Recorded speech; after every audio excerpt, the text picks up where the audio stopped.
Our guest on this momentous day is Micheal McKenzie. He is a hereditary leader and a community member of the Secwépemc Nation. And he's smiling because we were just doing a tutorial on that and I failed, but we'll work on it some more, Micheal. We have great respect for Micheal. We've had the absolute pleasure and honor of having discussions with him in the past and hearing his insights. And this may embarrass him, but his wisdom. And so we couldn't be happier than to have him with us today.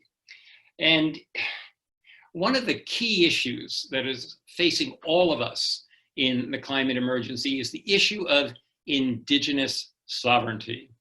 80% of the intact land worldwide that hasn't been industrially pillaged is in the hands of indigenous people.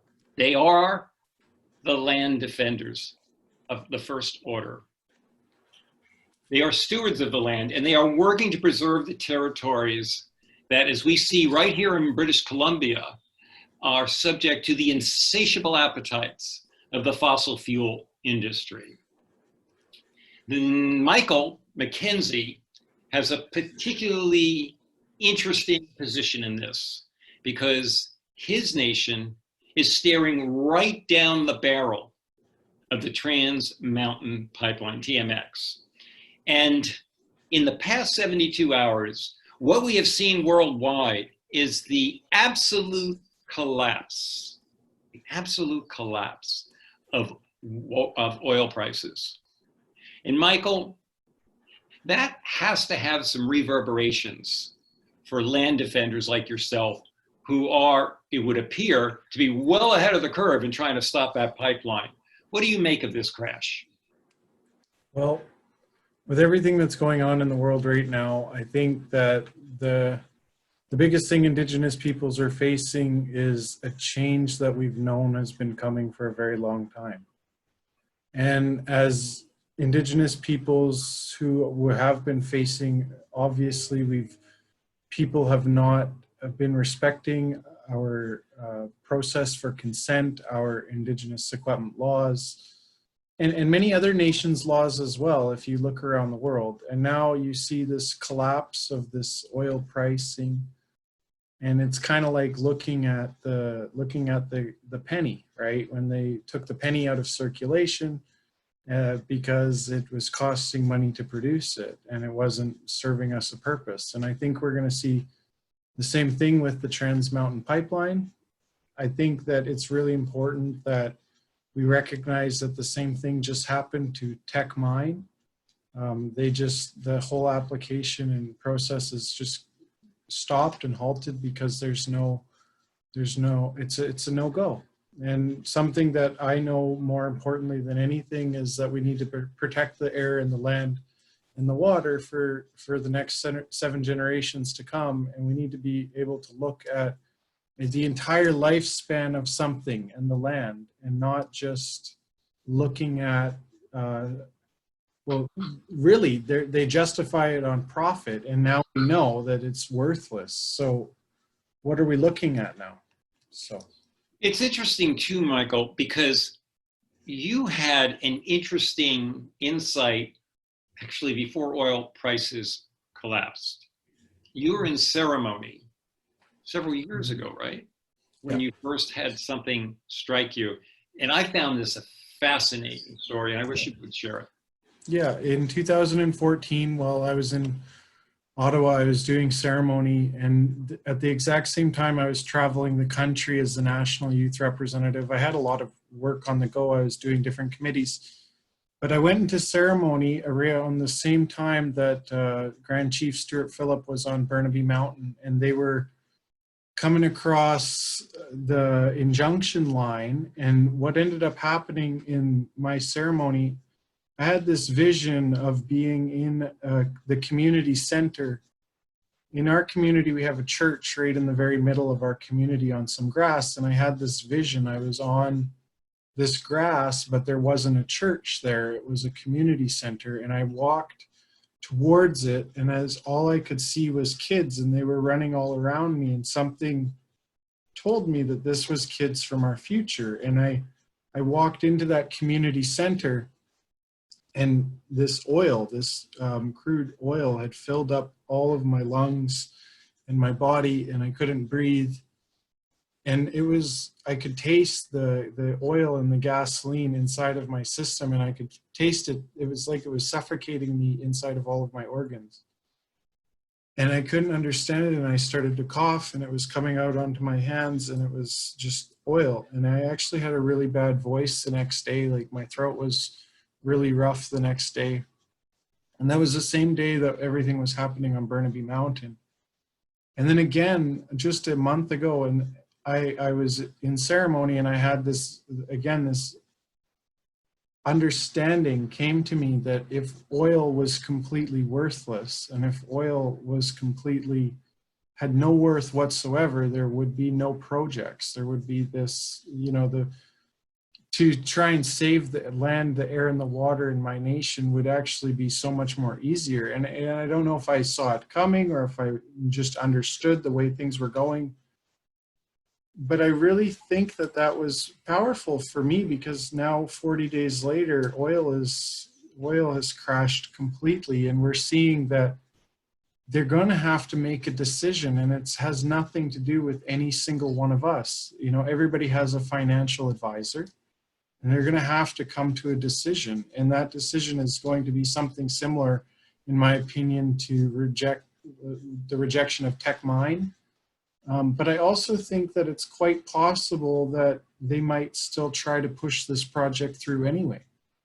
And so we've got to be really mindful of what is the reason. And I know that as an Indigenous person growing up in this for so long, one of the reasons for pushing through this pipeline is that it should set precedent that our rights are no longer, that we can't uphold these rights to protect the air, land, and the water. And there's a lot more to this, but it's just to recognize that if they push this through anyways, there is a significant benefit for the government of Canada to try and corner us on our rights and title and our jurisdiction.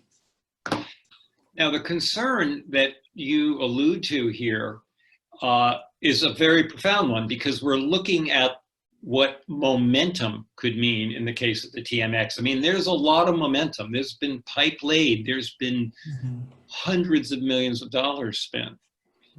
It's hard to imagine, no matter how rational it might be, that people are going to cut and run. So if they don't cut and run, if that early momentum continues, what is going to happen, and what is happening with the resistance to the TMX in your nation? Well, one of the things is that we have a lot of momentum too. We've seen when one of our strong women leaders went down to Kinder Morgan shareholders meeting, Chief Judy Wilson, she went down there and she talked to them about the importance of our nation. And we saw, you know, shortly after, a company sold their pipeline to the government of Canada. They walked away completely.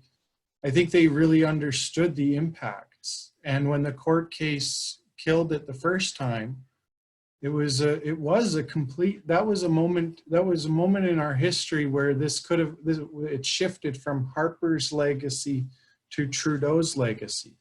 That was the moment in our history where Trudeau decided, we're still going to do this anyways. And there was no shareholders, there was nobody anymore that was invested in this. And I think we had a lot of momentum going up to that point, but he came right out of that right away, and he said, we're going to put it through anyways. We're going to put this pipeline through anyways. And he said that before he even went to the table and negotiated in good faith with any Indigenous people that he lost against in that court case. I'm guessing, Michael, that Trudeau's action didn't leave you terribly surprised, because you've had a personal series of events with him that I think is fairly revealing. So let's go back to the first conversation that you had with Trudeau about pipelines. Yeah, in 2013, Trudeau came to our nation. Our elders and many of our leaders and many of our youth and people were there, and they blanketed Justin Trudeau, and he had many promises about how he was going to treat Indigenous peoples if he was elected in as prime minister. And he had many, he really actually made a mockery of our system, because our people stood him up in a good way, and he acknowledged things that have been really hurtful in our lives for the hundreds of years. And he came in there and he did that in that way, and then he walked away and did it anyways. And I'm kind of curious if I can just stop you there for just a second. You said that he acknowledged presumably the injustices and so forth. Can you remember how he came across and what he said, which made him appear in that moment so genuine? Mm-hmm. Well, to be completely honest, we've never had a to-be prime minister stand with our women and our elders and our young people in a room and be blanketed in the way that he was, and to stand up to the call that he was going to protect our rivers and in our salmon. That was one of the most important things that people talked about that day, was our salmon. And that's what we're talking about here too. We have a Save the Fraser Declaration that was signed by more than likely around 50 First Nations band chiefs across BC to save the Fraser Declaration. And that's just an example of the work that's been done historically to protect our salmon from any kind of development on our waterways. Without our salmon as a keystone species, we lose more than 100 other species. And so we can't lose our salmon. And that's one of the most important things to us. And that was emphasized that day. And so, it's one thing that he said he wasn't going to build the pipeline, and that whole process was going to be redone, and it was going to be way better than it ever was in the history of Canada. He also came into ceremony with us, and he betrayed many people. He did. Did you feel betrayed personally? Well, as a young man, I wanted to believe that he actually meant it. So yes, I did feel personally betrayed, but whatever. So when he came in and took, at that time, it was estimated at about $4.5 billion worth of Canadian taxpayer funds to buy the pipeline, he was in effect putting the imprimatur of the Canadian government on that. He was saying, we're so much behind this that we're not going to let this thing go by. That must seem like a really bizarre statement at this point. Do you know what happened? I was, for the first time in the history of my political involvement in the Kamloops region, me and the MP, Member of Parliament, Cathy McLeod, who's conservative, agreed for the first time ever in the history of anything. I showed up with a delegation to our MP's office, and I said, hey, as our MP, as our Member of Parliament, you've got to address this immediately. And what was very interesting is she was supposed to be in Ottawa at a vote that morning. But instead, she came to her office and she met with us right outside while we were all protesting. We all were holding signs, and we were all saying we're displeased with the purchase of this pipeline. And she came there and she said, and I agree with every single one of you. And I thought that was really shocking. So I think that was a really wild moment in Canadian history where the extreme party of Canada, because I call it extreme. I mean, they had a no platform on Indigenous issues last election, right? So, they were quite an extreme party, in my opinion, because they think we're less than the rights that we have. And so you watch them all of a sudden agree with us. Trudeau's done something. And the thing that I had the biggest problem with is that was his moment to say, okay, well, I've promised these nations that we weren't going to do this. So now I've got to do what I can. You know, they've just invested billions and billions and billions into COVID-19. And you know, a few years ago, it would have just been a couple of $1 billion that they would have had to invest into our Indigenous communities so that they're not in any kind of poverty, so that they don't even have to consider signing these mutual benefit agreements with What is that? consent. Yeah, they really says an awful lot about the priorities or lack thereof toward Indigenous people. And that's got to be painful to see how quickly the money becomes available when a consumption economy is so deeply threatened. It's interesting too, because we're also seeing in Premier Horgan, somebody who said that he would have this great toolbox to deal with the TMX. Yeah. Was that a lot of smoke and mirrors? Well, he says that he has this toolbox and that they're going to use everything in their toolbox, but they haven't used every item in their toolbox. Right now, actually, they have 5 tools in their toolbox that they could use that I've identified. And I'm not saying every single one of them would be successful, but they haven't even tried one of them. Would you like me to tell you about those? Well, yeah, I think it's interesting. Why don't we talk about UNDRIP? Because that to me is a classic where on the one hand, they adopt the United Nations Declaration on the Rights of Indigenous People. And on the other hand, it's like the next day they're buying this pipeline. Yeah, well, so one of the tools that they have in their toolbox is that they have a fiduciary relationship with Indigenous peoples and a responsibility to Indigenous peoples. That's in their own laws. And so one of the tools in their toolbox is that Horgan specifically could go straight to the Crown, to the Lieutenant Governor, and ask for an order to, and in alignment. I mean, this has never happened, I don't think, in the history of British Columbia, but they could get an order based on royal proclamation and protections of Indigenous peoples to stop this pipeline. That's one thing. And I just want to get that one off the way because that's kind of one of the biggest ones that will probably never happen. The other one that they could do, and this now goes into the United Nations Declaration on the Rights of Indigenous Peoples, is that they could, with the legislation that they just passed, we've got the Save the Fraser Declaration, and that's a historical declaration. I don't think actually any specific chief needs to bring that forward.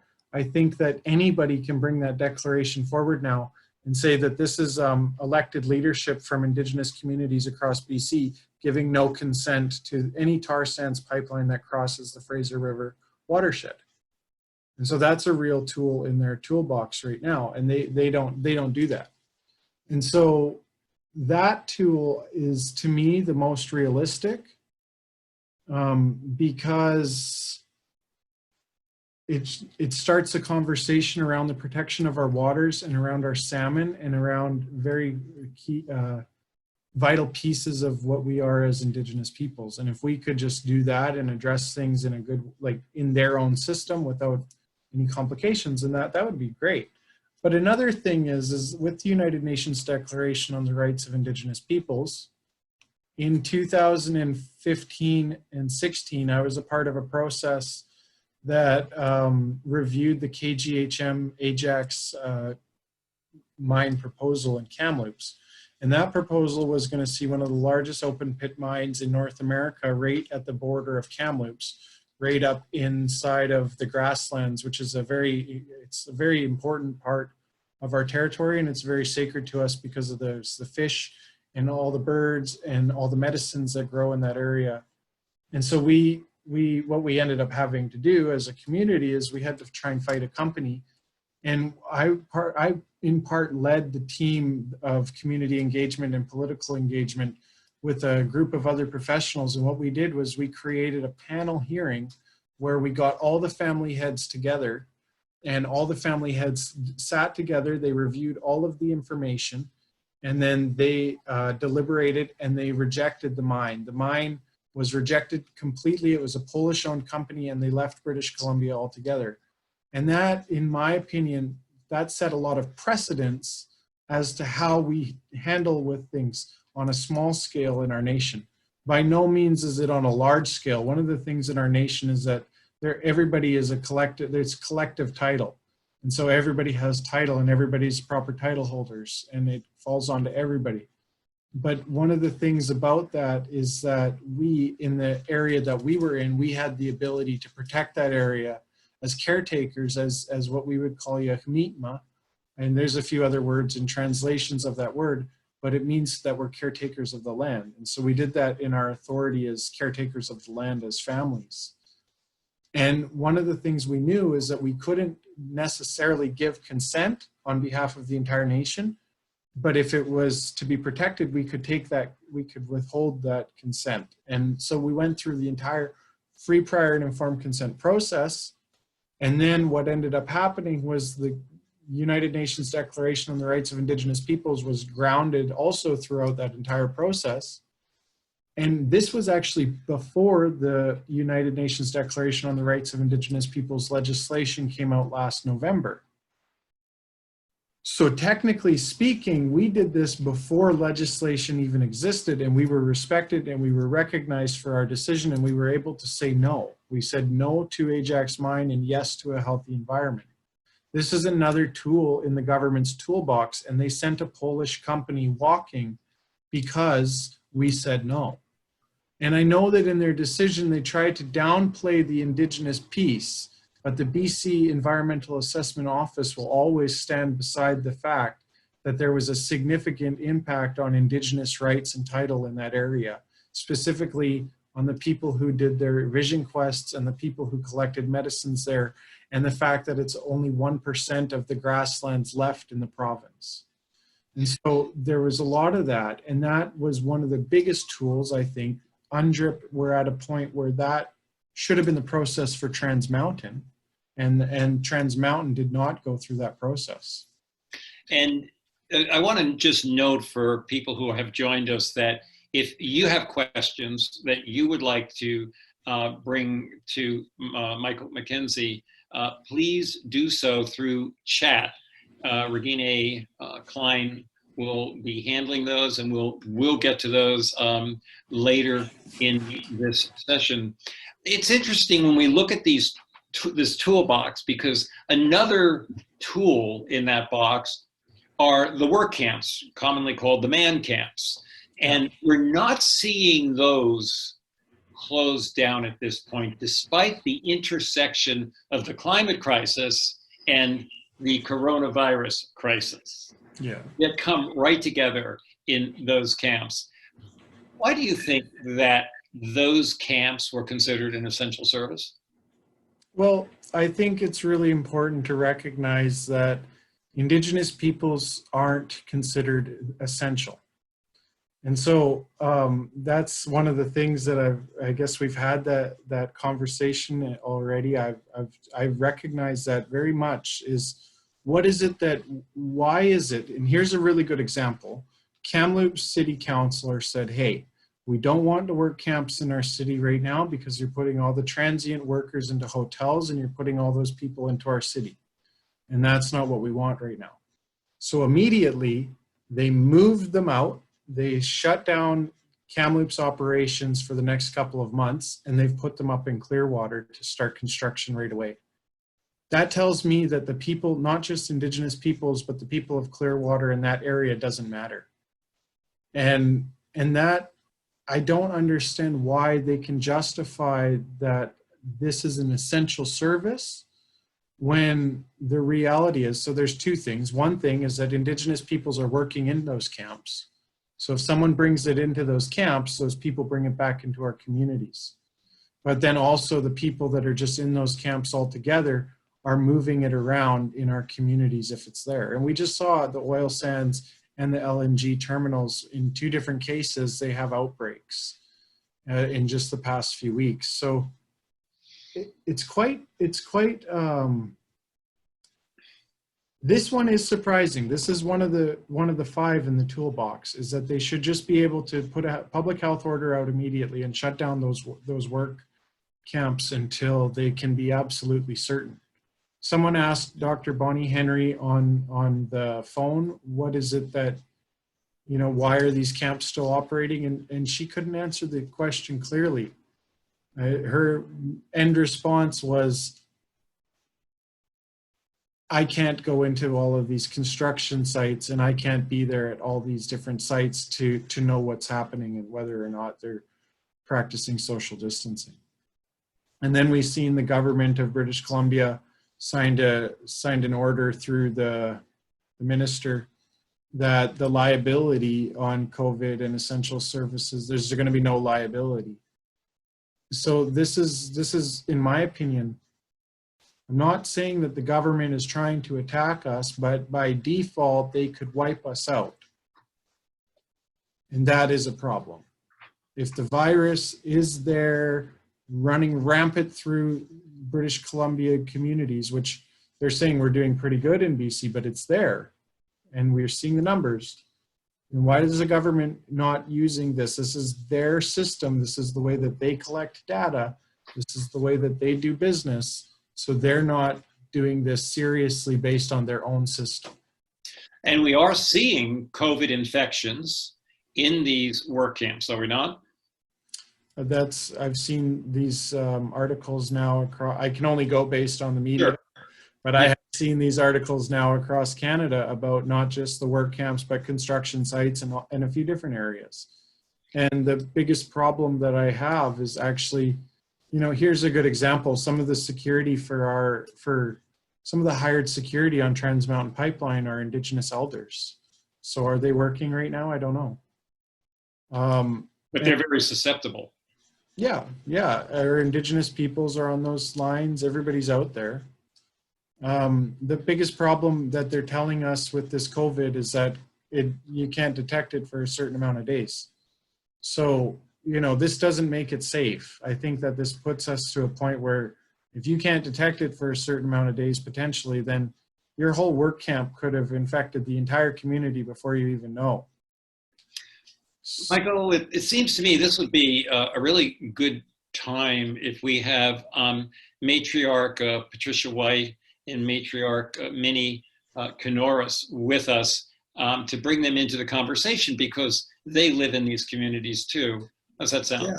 Yeah, for sure. I see Minnie's there. If we could unmute them and then let's we'll see what Minnie has to say. I know I really love and trust my elders. I really love and trust them, and they've taught me so much. And one of the things is that I stand behind them 100%.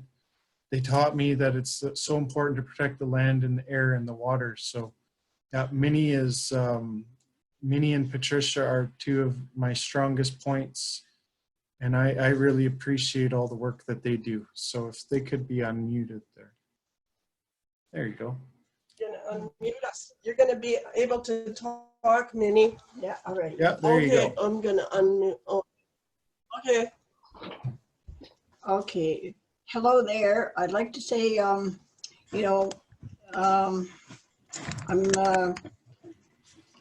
kind of like what you call excited and thrilled at the same time to be able to talk to people that are understanding and want to be brought together with the issues we're having and the communities and the whole thing is happening to everybody, and anxiety and problems coming up with the young people and the elders, and it really hurts me to see this happening to our people.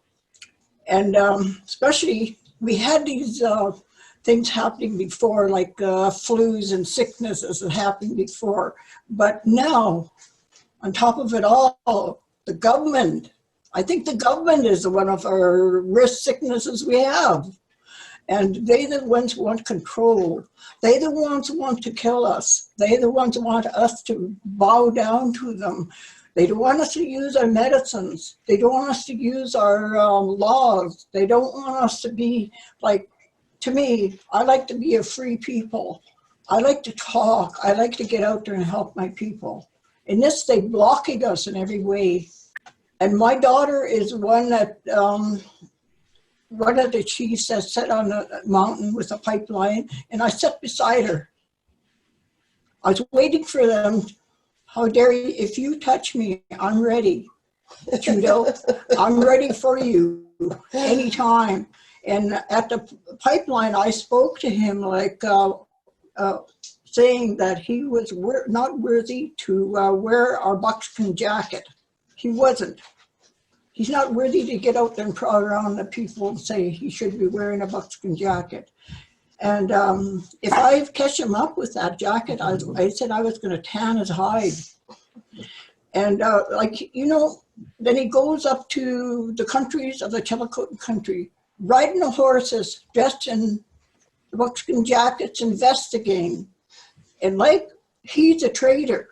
He has traded all the things by the voice he has, the talk he has, the promises he has, and I see he's broken a lot of them.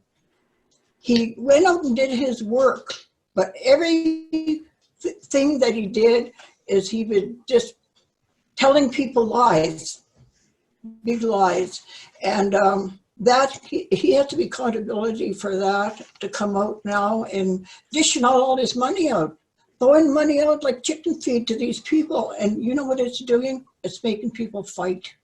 This money is making people fight for who is going to get more money and what are they going to do with the money. And us elders never had money. We don't need money. We need our land back. We need our rights back. We need our water back. We want to look after Mother Earth. So you know what this pipeline is doing? All this stuff is doing, that's creating all this frustration and the minds. But Mother Earth is alive. Mother Earth is moving.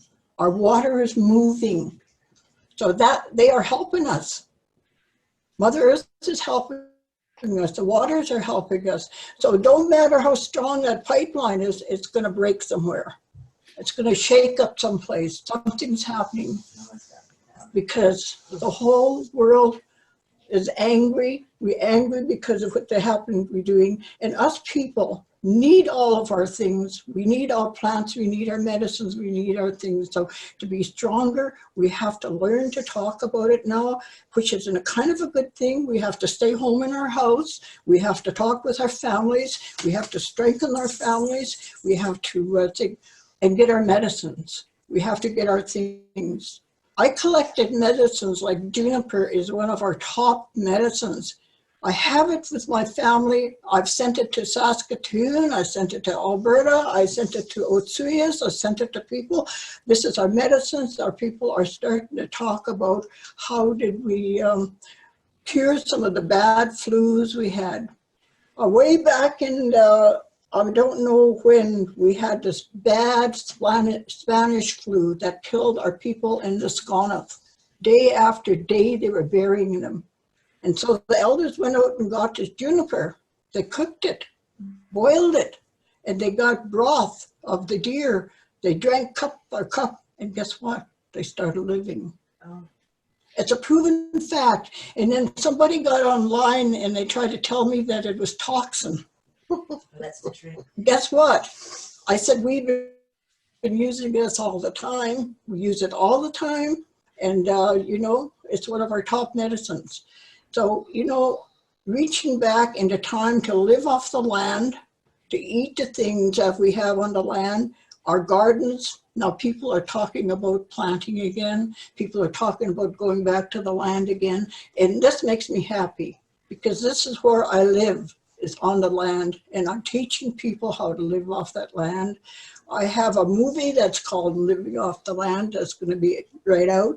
I have a cookbook that's called Living Off the Land, which started from that.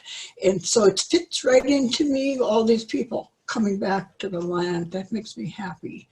And I wish you and everyone use to be out there to expand your thoughts and talk. And this is what we have a voice to tell people how strongly we are together and we want to do something for each other. And I'd like to thank you for being here tonight. Michael. Well, thank you for being with us. We really appreciate it, Minnie. Patricia, you're also up there in isolation. Well, you're not in isolation because you have Minnie, of course. What's your point of view about the challenges that you're facing right now with that TMX coming down through they want to bring it down through your land? Yeah, You know, I really don't know what to think about it. Hi, Maxine. You and I were on Burnaby Mountain together. I just really have to wonder what it's for, because you know, as we know, it's not worth anything in terms of the stock market, supposedly. And I personally am a very strong anti-5G person. And 5G to me is a greater threat than anything. And I'm really happy to see more and more people are starting to educate themselves about this plan to put these satellites around the entire world. There are a lot of prophecies about a spider web that surrounds the planet and kills everything. 5G to me is that spider web. The thing is, how do they get those satellites out there? They need oil. So maybe that's the connection there. They need fossil fuels. And the other thing is that the only real thing between the destructive abuse of Mother Earth and the killing, I mean, everything is going extinct. We're facing extinction of everything. The only thing that is protecting life is the indigenous understanding of the connection of the human with all of the other life, because our teaching, I'm saying our from the point of view of the three Abrahamic religions, has always said that man is superior. And that's the whole attitude that is destroying everything. And the indigenous way, as far as I can gather from my teachers, is that man is the least of all, not the most of all, the least important. Everything else is completely able to thrive and survive without having to go out to hunt and gather and get clothing and do all this stuff. Even a flower can grow right through the snow without any clothes. So we have to return to learning from people like Minnie. How are we supposed to live in right relationship with life? How are we supposed to do that? And it has to be a spiritual connection that we've missed through wrong teachings. So as you know, you've met me, Mark, on Zoom here. I'm very, very passionate about this stuff, and I'll stand with anyone, anywhere, to protect our land and water. I'll stand anywhere. I'll stand in front of anything to protect our land and water, because without that we have nothing. So anyway, that's all I've got to say for now, and it's really nice to see everybody. I do recognize a few names here, and I'm imagining that everybody that's here tonight is here because they also share a passionate love for each other and for Earth and for all living creatures. So I'm very happy to be with you. Well, Thanks, Mark. Yes, and thank you very much, both Matriarch Patricia and Matriarch Minnie. I really appreciate that. I'm going to take it back to Michael right now, because you've brought up a couple of points that I would love to pursue with Micheal McKenzie. So if we could, our control folks could do that. And thanks so much for being with us. Yeah. I'm also thankful that you both were able to share. The thing with our elders is I've been sitting, one of the things I did for a long time in my nation was I was the Secwépemc Nation youth representative. And so I sat with the elders at the Elders Council for a very long time. We had many meetings together, and I do my best always to bring the elders whenever I can. I think one of the most important things that people could hear and learn about is that our elders, they're often forgotten about, and they're often it's not that they're not doing anything. I mean, these two here are some of the two of the hardest working people that I know. They never stop. And I really appreciate them. I really appreciate them. And one of the things that I hear loud and clear all the time is that we don't have the proper information to sit down in circle and make decisions about how to protect our air, land, and water. That we're not doing it in a way that's actually addressing the issue, that we are often just letting governments say they're going to do it and they don't get to it. And we're getting to a point now where we can't wait much longer. It's too late, honestly. We're just working really hard all the time to fix things and react to and respond to the things that are happening in our world, instead of 10 or 20 years ago when people were saying, if we start doing this now, we're going to be prepared. I know my elders my whole life have always been preparing me, right from being a young child.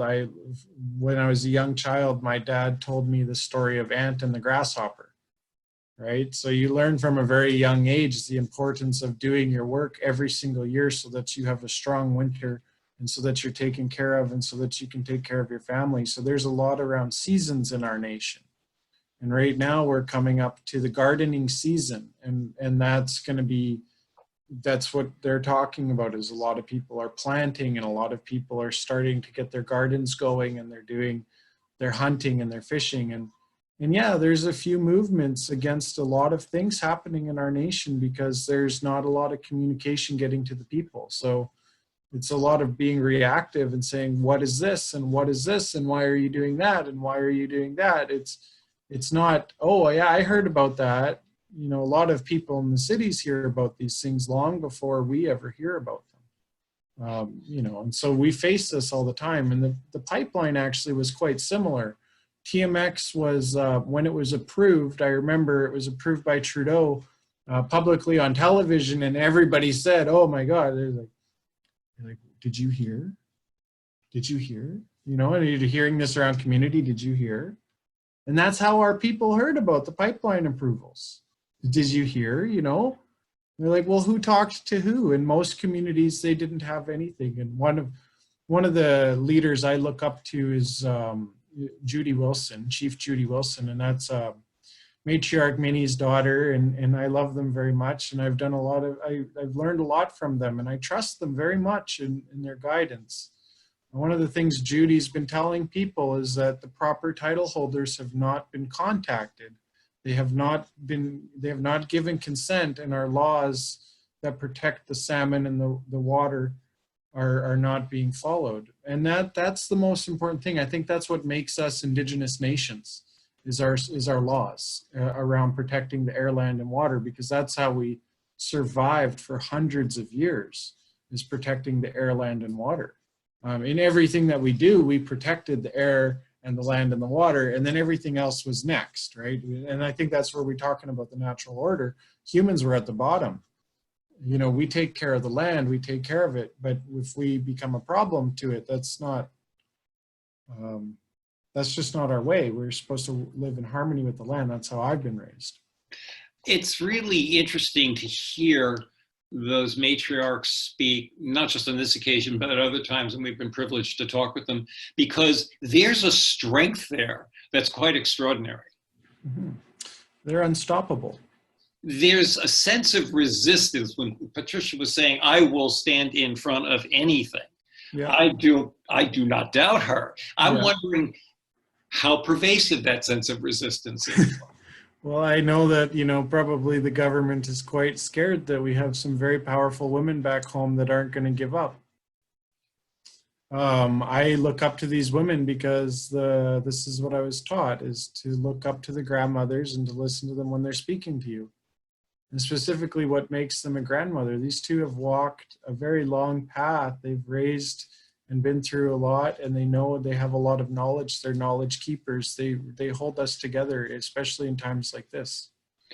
So times like this mean really a time of resistance. I mean, what parallels do you see, if any, between what you're facing in your nation and what the Wet'suwet'en have been subject to?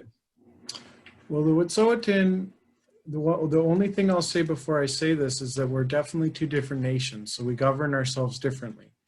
But Wet'suwet'en nation is seeing the same thing that we're seeing, is the government is just coming in and it is, that's the best way to explain it.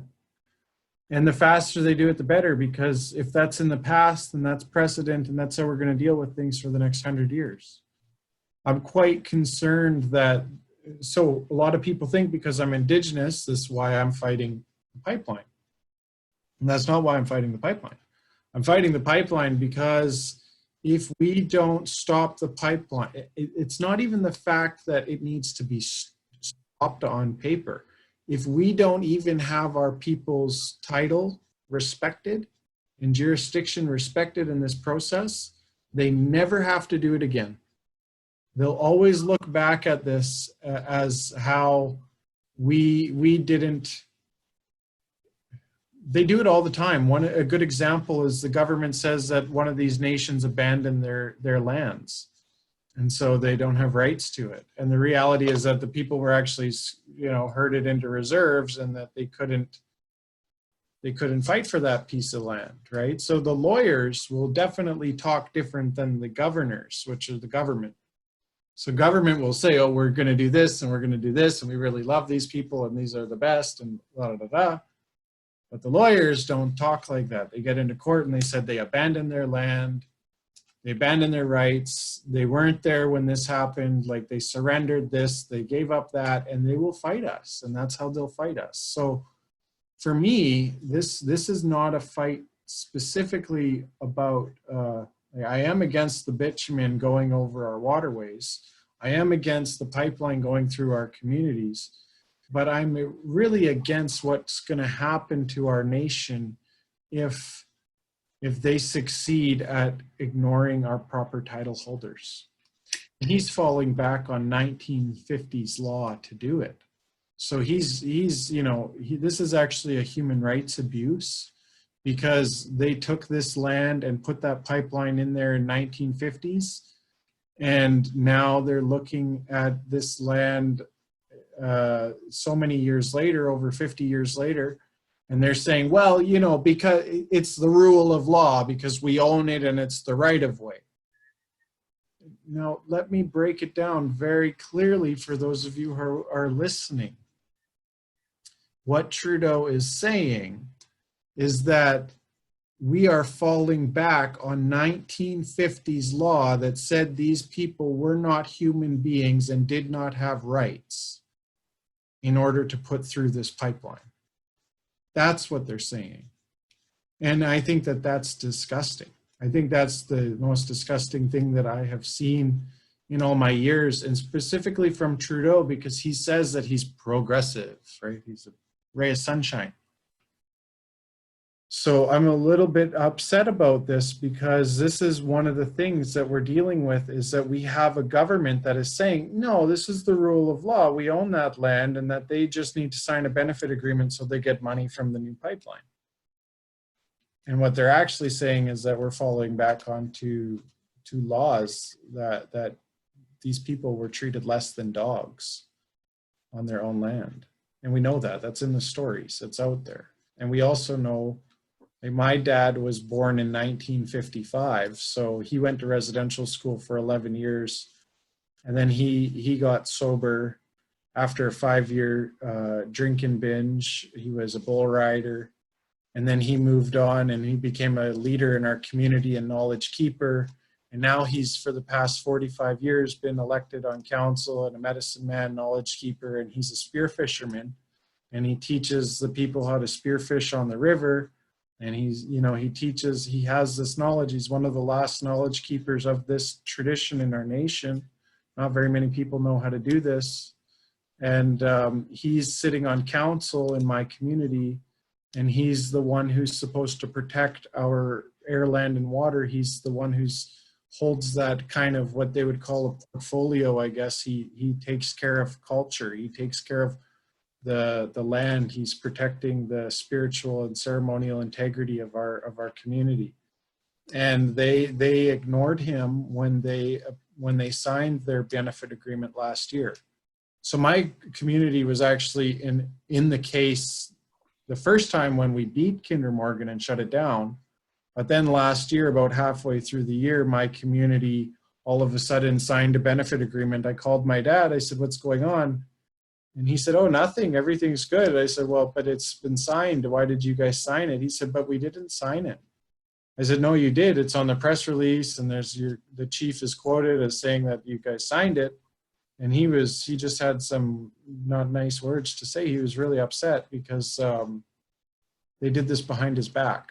And he's one of the spiritual leaders in my community. So that's the thing about Robert's Rules of Order, is you can use Robert's Rules of Order to back our spiritual leaders into a corner. You can still get a majority vote against them.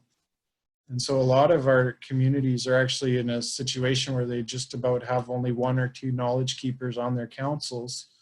And so there's not a lot of support behind what the knowledge keepers are saying. And then sometimes there's just a complete disconnect altogether, where our communities can't even talk. And I don't see that. Actually, I really appreciate Chief Judy Wilson, because I see that she's been one of the only people who ever came to the Elders Council meetings. She's one of the only people who ever came to those meetings. She came to the youth campouts. She's been there with the youth.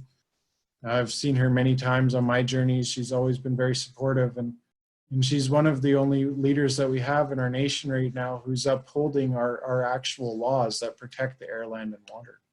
One of the things, Michael, that we've seen with the Wet'suwet'en resistance is a very international response to it. And I'm wondering, I mean, we've seen the blockades of ports, and we have seen the blockades of rail. We've seen the blockade of a driveway. We've done a number of things and seen a number of things going on. Do you think you're going to be able to get that kind of support facing down the TMX? Well, I know a couple of things. I know one thing, my strategy hasn't been necessarily to go out and get a lot of that going. What I've done is I've built a lot of relationships across all over Canada and around the world to try and make sure that we have allies in places where they can engage different pressure points at different moments in time, so that we can make sure that people are being accountable, and that the news is coming out when it needs to, that people are actually hearing about it and they know what's going on. We follow media vigorously to make sure media is reporting on what's going on the ground. We go after media if they lie. We've got about 5-6 years of history now going after media if they lie. We just tell them straight out, like, we're going to call you on that. They've actually gotten to be quite cooperative. We see nowadays companies like the Jimmy Pattison Broadcast Group and CBC and all of that are now reporting fairly on it. They're giving both sides, where in the very beginning they weren't giving both sides. They were just giving the pro response and calling everything anti-pipeline and pipeline protesters. Now we've got it where they actually, one of the most censored articles that I have is that article where Chief Judy Wilson, she went down to the shareholders meeting and she explained to the Kinder Morgan shareholders how things go here. And I share that all the time, and I get banned from groups for sharing that. And I think it's quite interesting, because it's just like there is an active campaign against information, because really the information is out there. You can do the research and you can find that we've done this work, that we've done an incredible job doing this work, that we still have an incredibly long ways to go, but we have rejected this mines, we have rejected other projects. We have a historic record of rejecting government, of telling government how we're going to handle our own affairs over and over and over for decades. 50 years at least, and those are the people that I know. And so, you know, this has been happening for Secwépemc people for less than, you know, we just had a Canada 150 a few years ago. For Secwépemc people is Canada 136, because, you know, we weren't contacted, or even, we were barely anything right through the first 1900s. We just trails and trading posts, you know, like BC was quite untouched for a majority of the last 500 years, whereas the rest of Canada has been developed. And so if you go to Eastern Canada, you'll see they've been working on these dams and these mega projects for hundreds of years. In BC, they've also been doing it the same, but they haven't had very much time. This is actually very fresh in colonization of British Columbia. We're still one, generation away from people who lived on the land. And I know, for example, Minnie's lived on the land. My dad has lived on the land. So there's actually a lot of people who have already lived on the land in some way or another. We're not talking about hundreds of years. We're talking about just right there. That's a one person gap. That's it. Give people a sense of your land. Your territory extends all the way up to Jasper. Is that correct? Yep, and past there and all around there and down the Rocky Mountains and the East Face and all the way into the States at some point, because we weren't just people that sat around, we moved a lot. And, there's talk about, obviously, there's some other nations in places that we claim as our own. But I think colonization has really moved Indigenous peoples around. So it's really been hard on people. I know for example, a lot of Indigenous peoples, they moved up a bit from the States because of when they were moving into the Western United States of America. A lot of Indigenous peoples moved up a bit. A lot of stuff shifted a little bit.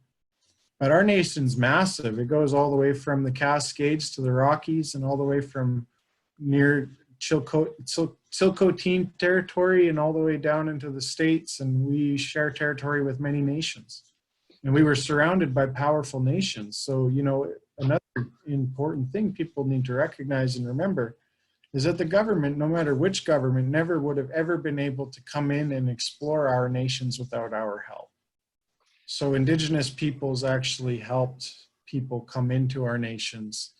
And that, whether that was a good thing or a bad thing, the biggest thing is we are the experts and the knowledge keepers of these places. And we have many people who have this knowledge and are alive right now saying, I'm trying to tell you, protect the land and the water before it's too late. And this is what I'm doing, is I'm picking up that message because I don't want it to get lost. And you mentioned earlier too, you see things over 7 generations. A long time, longer than that. You look as far forward as you can and as far back. So talk about that sense of commitment to the future and what the settler community can do in support of what your nation is trying to do with the Trans Mountain Pipeline, which is stop it. Yeah. Well, one of the things people need to do is, this is something that I say all the time, is first we need to communicate. So, the number one thing that everybody can do here today is when you leave here, you're talking to 20 or more people as much as possible or regularly in your daily interactions about the importance of protecting the air, land, and the water, and remembering the Indigenous laws that protect that. And when we're looking at the 7 generations, we have to acknowledge that somebody 7 generations ago took care of this so that we could be here today. So, that's so important, right? Every single one of you, if you're in British Columbia, somebody 7 generations ago took care of this so that you can be here today. And so it is our responsibility to do the exact same thing. And so in everything that we do, we're not talking about going to a protest specifically. We're talking about you live your life like a protest. I was very happy to hear my one elder, she cuts off all the plastic off of her items at the store and throws their garbage right back in their garbage cans. And I thought, well, could you imagine if everybody did that? Because then when you're shifting the way that you're thinking and the way that you're acting in every single day, you're shifting the way that the world is operating. So you're actually making a huge shift towards the world that you want to live in versus the world that we're living in now. And, things like the David Suzuki Foundation, I watched this thing a few years ago where he was talking about bacterial growth. And the thing is like, that's where we're at in society. Is society's actually now at a point where if we were on a clock of 60 minutes, in 45 minutes, we've almost destroyed our planet. But also in 45 minutes is not the most growth. The most growth happens in the last 5 minutes. And so we're coming into that right now where society is actually going to go boom. There's going to be a huge population boom. There's also a pandemic, so I don't know what that's going to do. But there's going to be a huge population boom. And if we're not taking care of our planet, we're not trying to save the planet, folks. We're trying to save you. The planet really does not matter in this picture. I love the earth more than anything. I love the water. I love it all. But she will just wipe us out and she will start fresh. So it's us that we're trying to protect. We're trying to protect our kids. We're trying to protect each other. We're trying to protect the next 7 generations. Everything else will live on, even the bacteria. So. Well, on that note, I'd like to remind people, if they have questions for Micheal McKenzie, to go ahead and use the chat feature on the screen.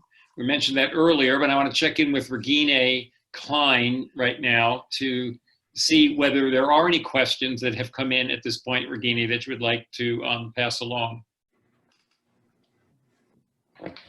Hi, yes, Mark. Hi, everybody. Yes, we do have a few questions, so maybe I'll relieve you from asking them for a bit here. So one of the questions that was asked, Micheal, was what does the climate emergency look like on your territory, and what is it doing to your people? I guess one of the things I didn't really do is introduce myself. One of the first things that I did when I started this work was I was a firefighter and I was a fire chief of my fire department eventually.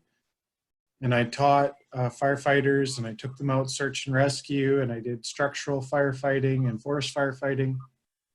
And I bring that up because I've actually seen the climate emergency firsthand. I watched the fires get worse and worse and worse to the point where I stopped firefighting because it was no longer just business as usual. These fires can kill you in a matter of seconds.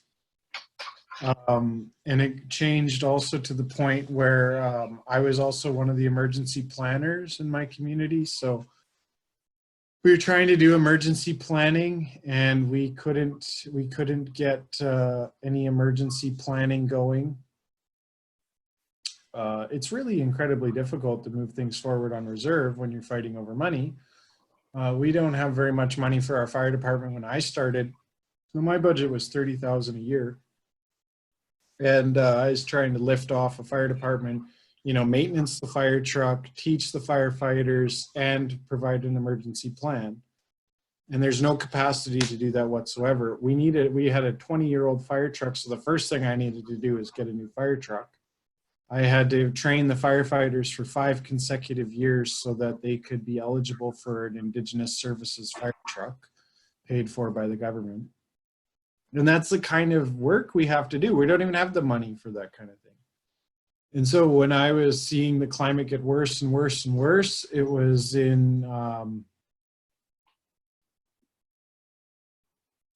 well, I have a date, okay? So as a professional firefighter, my date is July 18th. If the fire season hasn't started within a week before July 18th, fire season starts on July 18th and everything is burning in my nation. We have pine, we have grass fires, we get lightning storms. They start 180 fires overnight. And so that's the kind of climate that we're facing, right? The problem is in 2014, it wasn't July 18th anymore, it was May 18th. And then in 2015, it was April. And I think right now in 2020, we're looking at, we're kind of lucky it hasn't sparked right now because this is about the time now. This is about the date. And it's happening because our forests are getting drier. And then the flooding is also happening in our springtime. Most of my nation is clay. So we get this clay deposit and it's really solid and we're getting a drought, so there's nothing holding that clay together, and so it's all just like, it just gets a little bit rainy or a little bit watery and it all just washes away. And so there's a whole bunch of pieces of my nation right now that are just washing away because they're drought, they're too hot, they're not getting enough water in the winter, and then they're just washing away. And then another thing that's happening with the climate is the moose and the deer and the elk are dying or not coming back in large numbers. So we're losing our moose population and our deer population and our elk population. And then, of course, we had Mount Polly, which spilt all into the Fraser River watershed with the mining disaster for that tailings pond.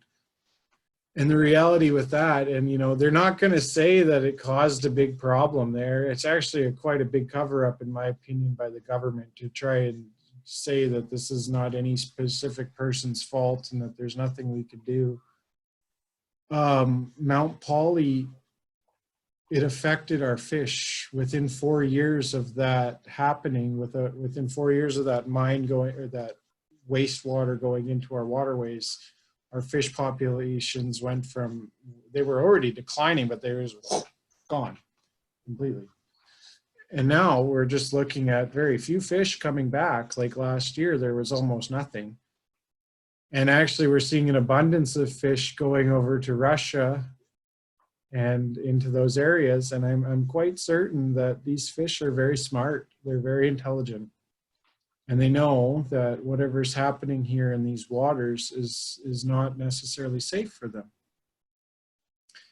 We saw that happened really quickly. And in Mount Polly, I think that burst also has to do with climate change, because the way that the dam was built up and then it eroded over time, and it became kind of like that clay, and it couldn't hold that dam anymore. And there's actually a lot more dams like that. So in the perspective of climate change, we're concerned that we're going to see more tailings dams burst because they're getting too, they're getting weak after 40 years or 30 years of having been holding up about 12 kilometers of water or less or more. So we're seeing all this, and I think that that's huge. That's some of the biggest impacts we're seeing from climate change. But my territory specifically, I hate to say this, but in 2014, I put a proposal forward for my community to do an emergency plan to prepare for potential fire that was larger than 50,000 hectares that was going to be potentially threatening our communities in the coming years. Unfortunately, there was no money and there was no attention given to my proposal because, first of all, my proposal was kind of crazy. It said go up on top of both sides of the valleys and bulldoze everything. It said things like making sure that we're doing mass burning in the spring so that and controlled burning, people there watching it, controlling it and you know, there's not enough money to do that kind of work. And so they told me a lot of this was really unrealistic. And then in 2017, 127,000 hectares of our territory burnt down. And on the exact same days that fire was starting, you saw the bulldozers came down both sides of the valley and they bulldozed everything. And they had everybody out there mass controlling the forest fuels. And everything that I had put into that plan was being carried out. And so you can see how sometimes the communities do have the capacity to put forward the plan, but they don't have the ability or the funding to carry it out. And sometimes they don't even have the expertise or the people who are trained in those positions to do that work. And so right now we're in the middle of a pandemic.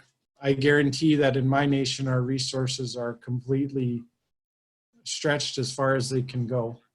And so we're going to be looking now that flooding and fires are going to come in while they're in the middle of a state of emergency pandemic. And we're also going to see that there's going to be more states of emergency that come out of that because people aren't going to be able to hunt this year. Some people won't be able to fish. Some people won't be able to do the work that they need to do this year. And so there's going to be more emergencies in the fall to feed people. And we saw Red Cross brought tons of beef to our people in Skeechiston and some other communities that were affected by that fire. And that's kind of what we're looking at. So this is the state of things. And Yeah, I've been fighting to protect the climate, the environment for a very long time. 10 years now, I've been doing work across Canada advocating for the environment. And quite often people thought I was quite crazy, but now here I am, and people, they really don't even actually, I get avoided a lot because they kind of realize that this is quite real, and everything you said, Mike, is coming and it's happening. And it wasn't that I had a lot of opposition, but I did have some, and it was really critical pieces of our communities that could have done something. And so now we're actually, unfortunately, we're in a state of reaction. And I don't even know if I could have helped prevent anything, honestly, because again, with the state of things, we don't have the money to beef up our fire departments, to have the right amount of services, to have the, to have a sprinkler unit to protect the health center or whatever, right? So things like that, it's quite important, and we don't have that capacity. Perhaps this year we'll see more capacity because everybody's getting quite upset about the pandemic, and then we're going into the season. But it's not just that. The winters are changing, so our plants are dying, and the plants are dying differently in some areas, and so we're losing plants and we're losing foods, and yeah, and some people's crops are not coming up altogether because they're having a tough time. So you can see there's a lot of complex issues all the way around this, and we're trying to protect our people. I know our elders and our women are working very hard to get people the knowledge they need to be able to garden. So it's pretty fair to say, Michael, that should TMX be pushed through, that would just be an absolute disaster, since you're already struggling just meeting the problems created by the climate now. And once TMX goes through, there's an accident, spill, explosion. I mean, what words would you have for the government?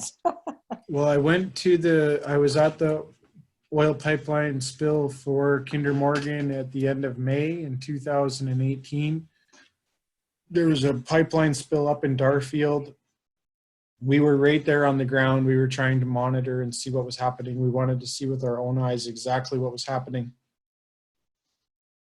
Who knows, maybe some of you saw my post, because my post went out to pretty much all of British Columbia. I put a life event and I put it out there. There was a spill, and one of the things we had right away is we had the members of parliament telling us, oh, you guys are fear-mongering. Basically, we're fear-mongering everybody. It was just 100 liters, everybody go home. And we pushed really hard, and we had environmental representatives there, and we pushed really hard. And it was exposed in the weeks to follow that it was 4,800 liters. And then they were putting all that oil into dirt into the back of dump trucks and dumping that dirt up on a property over near a barrier. So, I think that this is all just, this is Trudeau's world-class spill protection. We need the same thing in our waterways. The coasts are important, but we need to protect our river watersheds. We're the land of spilling waters. We have so much water. We have never-ending water. We need to protect that water, though, because if you notice, in my nation, every single one of those mining projects or pipeline projects is right at the top of a watershed. So there's been at least 6 oil pipeline spills in Jasper to this day. National Park. And I think, one of the things we need to recognize is that the government doesn't care about this kind of thing. It's right. They can write it off. They don't feel very bad about it at all. They write them off all the time. And they even get people out there with the public relations degree to say, oh, this was only 100 liters. And then we get fought at, and we get belittled and hurt, and everybody's mad at us because we're telling the truth, right? So without being too rude, I really think that the government doesn't give a fuck about Indigenous peoples. And that's Romeo Saganash's words. In Parliament, that's right, yes. I really agree with him. I bring that up because when he said that, I really felt, my voice is right there. I'm not even not being heard. I'm right there. And Trudeau still cannot hear us. Yeah, no, it's outrageous. Like, we're all saying this, we all feel this way. We don't feel like they really care. We need to protect the Fraser River watershed because we need to protect the salmon. It's that simple. We can't risk it. We can't risk it, not at all.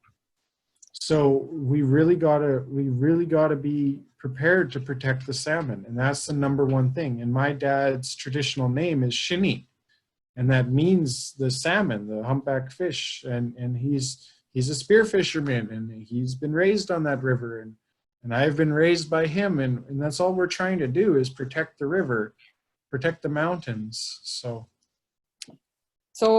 Michael, so probably you'd agree that some renewable energy projects would be much more desirable for your territory and feasible, right? I mean, you got Yeah. all the sun anybody could wish for Yeah. in summer. Small disclaimer, don't build renewable energy on stolen land. No, that's would be yours. Right. Oh, Well, that no, just anybody in general, right? And always remembering that, because it's actually happening in some parts of Canada where people are coming out with energy projects and they're doing it on stolen Indigenous. Suncor, yeah, I heard that. Yeah. But that's just a little piece. I don't think that's going to be a serious problem. And I think that wind and water and, well, not water, screw the dams. They piss me off too. We're getting to a point where why you're going to drain an entire valley and you're going to harm the people of the Peace River Valley, right? I see that all the time with Site C. I'm really upset about what's happening to our brothers and sisters up there. So I won't be advocating for water power or anything like that, but I definitely stand behind solar. I stand behind wind energy. I stand behind anything that's gonna really. I'm not telling anybody to give up and go live off the land. I mean, I don't think that 5 million people could just do that overnight. So we need a strong transition, and we need it now so that we can stop harming the planet right now as quickly as possible. It's not just, well, for our province, it's actually a lot more natural gas that is the problem. We're seeing a lot of natural gas happening in people's houses in Kamloops. So, for example, the largest pollution in Kamloops is furnace heaters on the North Shore, and that's an old part of Kamloops. So there's a lot of these really old gas furnace heaters, and they're polluting Kamloops pretty badly. So, you know, we got to get away from that. Kamloops is quite polluted with Domtar already being there. They got a large stack there, and it's spewing out every day. So we have to. Here's a good example. We had the fires in Kamloops, and then everybody was saying, well, you know, the smoke was so bad in Kamloops. They're saying we really need to close down Domtar right now so that pulp mill stops pumping all of this into the smoke in Kamloops, because it's filling up the air, and you could really smell and breathe in the pulp mill right down in the valley of Kamloops. And everybody was so mad. You know, so many people in Kamloops were right away, they're like, jobs, and what the hell? They were pissed straight off at us for even suggesting it. And that was just based on safety. That was saying, you know, there's too much smoke in Kamloops, let's cut back, right? That's like smoking 6 cigarettes and saying, I want 7, right? It's just, it doesn't make sense. And that's what that's all they were saying. So it's not gonna be easy. I don't think it's gonna be easy by any means. We got a lot of people out there who are gonna grab their torch and pitchforks, and they're gonna storm the castle because they want their oil and they want their stinky air.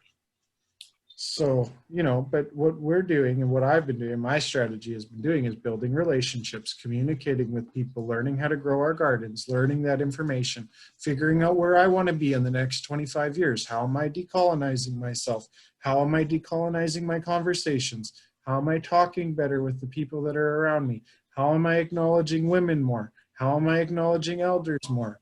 How am I acknowledging people more so that they can speak more? How am I giving people more time to talk? How am I learning more about other people? How am I doing this work in a good way? So I think all of that's really important, and I think that's what all of us can do right now. And if every single one of you told 20 people and it really mattered to you, you already have a change in your community. I ran for mayor of Kamloops in 2017. I didn't run to become the mayor of Kamloops, but I ran to change the agenda. It was really funny because they just kept stealing my ideas, and everybody kept saying, well, what do you think of that? What do you think of that? I don't care. I don't care. This was the point. They're supposed to be greedy and jealous and steal my ideas so that we still save the planet. So a lot of them were doing that. They were like, oh, we're going to do this because, you know, it looked really bad. I'm saying it and they're not saying it. So they're like, yeah, we're going to do that too.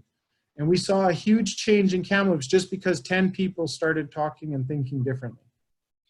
Rugini, are there other questions from people who are in on this call? Yes, we do. We have, Okay. yeah, I'll so try that. Michael, really, that is again about supporting you, you know. So, like, one thing is, can you maybe comment on the importance of the global climate justice movements like the Teen Climate Strikers or XR, and how they can, how do you see them being in support of your struggle? Yep, the teen movement I predicted. I used to be the national youth representative. I have been telling people this for 10 years. If you don't listen to me, you're going to have a whole bunch of angry kids going viral and they're going to destroy you. And they are. And we're seeing the kids are coming up in the world and they're saying, we're going to protect the environment. I can recognize actually a large majority of them don't exactly know how we're going to save the environment, but they're saying it and it's important to them because they want to live on this earth for the next hundreds of years, right? The other thing though is that with the movements and especially the larger movements where you see the adults who've been working on this for 40 or 50 years, we really need those movements to work together and to communicate with each other. And they're very powerful movements because people who are talking and working internationally and interconnectedly can get facts to each other and can do things a lot faster than they would do if they otherwise were isolated. And that's what we've been seeing for the last 50 years is a lot of isolation. We're now probably in the least isolated moment of our lives, and it's just getting least isolated every single day, even though we're maybe in our houses, maybe we're social distancing. But look at this, look at that. I got a 1, 2, 3, I got a whole bunch of you right there, and I didn't have to go anywhere. So this is, you know, this is really important. We can actually do this work from home and in our houses. And so that movement needs to keep going. They need to be talking regularly every single week. And those young people too, I support the young people. I also encourage them at every chance that I get to remember the people who've been in this movement for a long time, because those are the ones who, a lot of them have developed the solutions and they're ready to go. They've been ignored for so long that perhaps we need to rekindle those fires. Okay. So Elise was wondering too how, by sharing, which you are doing, you know, your indigenous values, you know, and relationship to the land, you know, like by teaching that to other like settlers, you know, that would you see that as being supporting again your struggle and creating a shift, you know, in people's perception, you know, and what is important? For me, it's so important that we all work together. If we're not working together and sharing this with each other as much as possible, then I often ask myself, why are we doing this work? The elders, well, actually, my traditional name that I got in ceremony is Grandfather Round Rock. It means a circle of life, primarily. That was the translation that was given to me by the medicine man who conducted the ceremony. And what he told me, most importantly, never to forget, is that every single one of us is connected and that every single one of us is important in the circle of life. And so I don't turn anybody away ever. I always do this work with everybody. And I'm hoping that based on this work, we can continue to create spaces where we're able to share more with non-Indigenous peoples, but also with Indigenous peoples, because like our nations aren't exactly know everything about each other either. A lot of people are just rekindling this knowledge or just finally able to speak about it. For example, my dad, he's been doing this work his whole life. I imagine only half of his life or less has he ever actually been listened to. So that's really important, I think, that people are actually listening to the knowledge keepers. And I think there's a very big difference between knowledge keepers and just your average Indigenous person. I respect all Indigenous peoples, But right now, more than ever, we need to remember who our knowledge keepers are, the ones who have all of that knowledge that sustained us for thousands of years. So, and that's something that I'm always working on, is trying to bring more of those people into those spaces. I don't know, though, if I answered that question very well. No, I don't know. I mean, I think you did, because I mean, it's changing perceptions, changing Yeah. the motive, for life. Like another question on here was just Maxine has watched that new documentary by Michael Moore, Planet of Humans, and in it actually suggests that all this renewable energy needs so much to be produced in the first place that if you're using it like solar panels or whatever, that it doesn't really, it's not that friendly to the environment either. So she suggests that instead populations must be controlled and we must get beyond the profit motive. But I think that is already a core indigenous value. Exactly that, like you said, the planet is number one, the air, the water, land, So that's exactly it, that you said that many times now, that must be our number one focus in how we address anything that we're going to do, always have that. So that's really what you said, underlines that. Yes. Yeah, I think that also, just to finish on that piece, is just, it's so important to recognize that we don't have very much time.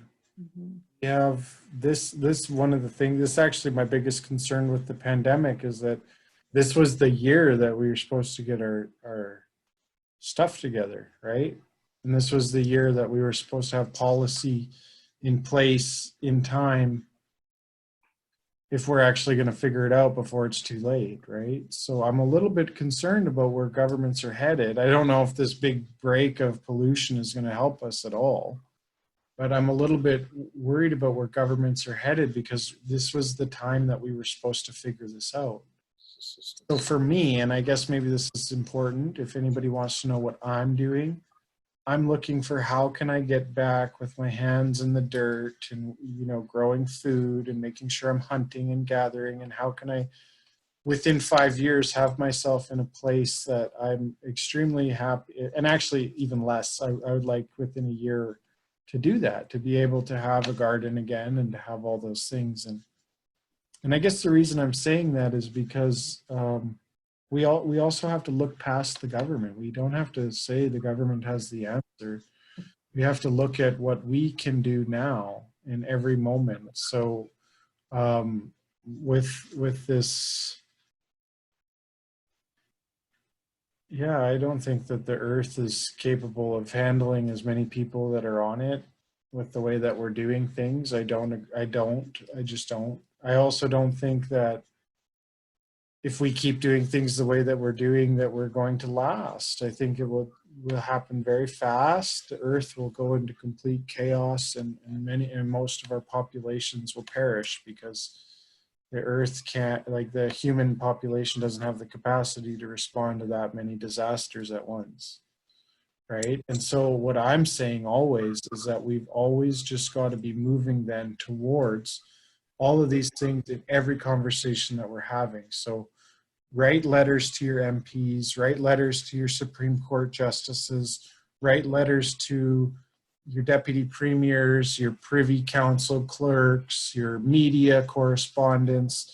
Write them a letter. I mean, especially now, I mean, if you have nothing to do, write them a letter every single day and send it. And another thing you could do, and this is just a trick, is you put it on colored paper, because then they've got this giant colored paper in front of them. They got to read your letter, sitting on their desk like a giant stop sign. And, it's just doing whatever you can to put the pressure on these people, because the reality is, and, I hate to say it, but you can get under their skin. And they actually do focus on the people who bother them the most, even if they don't want people to know that. So when you start emailing them every single day, you become a name that rings in the back of their mind. And they just, if they want to have a good reputation, they start responding. And if they want to feel like they're doing a good job, especially if you keep the pressure on these people, if you keep the pressure on these people every single day for weeks, you'll know that what's going to happen is you're going to see that these people are actually going to start responding to you because they're going to start feeling like they don't ever do anything to make anybody happy. And that's actually psychological, but I know that it's very real. I dealt with it all the time in Ottawa. You just start putting pressure on people and they have no choice but to start responding because they don't have anything else bugging them. It's you, right? So it's important if everybody's sending letters, if everybody's calling in and asking hard questions. I could give you a couple right now is very easily, why is the government of Canada pushing through a pipeline without receiving consent from the proper title holders, right? That's a very easy question you can ask your government and say, I want to know the answer. That's it, right? And try and get an answer from somebody. I think you'll find that some of these people will actually try and find the answer.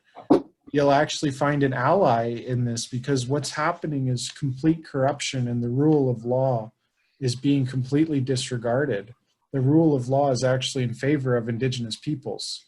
And so technically speaking, they're at a point where if you actually can get people to look into it and find the information, they actually become allies because they realize, whoa, like even based on my own principles and system, I don't agree with this.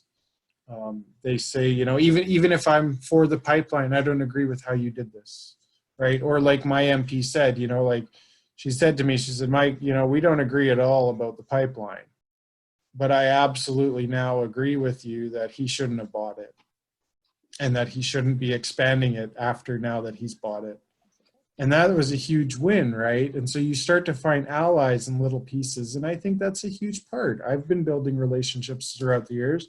I met people, they are absolute, I even have racist friends, you know, but what I'm trying to do is I'm trying to slowly change the way people think about me and Indigenous peoples. I think I have an ability to say it very clearly. And I hope that everybody here on the call tonight was able to hear what I'm saying loud and clear. I know that, you know, we could probably do this forever, all night long. You know, we could have a night owl and go for hours. But the reality is like, I'm just very happy that all of you were able to hear all of this today because you're able to now sit and hear it from a different perspective and understand a little bit of what other people are going through.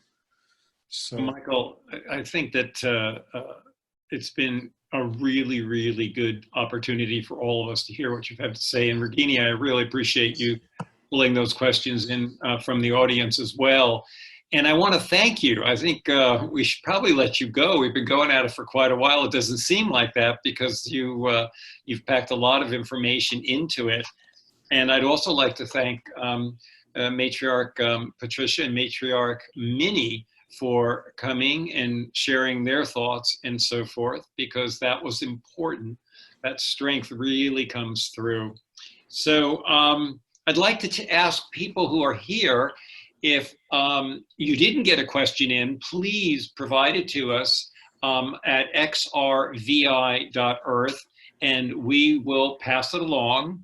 And please also think about signing up for our newsletter because we do have one and we'd be happy to share it with you again, xrvi.earth. And Michael, I have to say, I've really enjoyed this. I'm not trying to put you on the spot here, but how would you feel about doing this maybe a month, 6 weeks down the road and updating and have a, because I think we can build a lot of audience around this because it's a key issue and you've just done a wonderful job. So thank you. Yeah, I'm okay with that. We can do that. All right. Okay. Well, that concludes our 50th celebration of Earth Day with Micheal McKenzie and so many other brothers and sisters who have shown up. Thank you.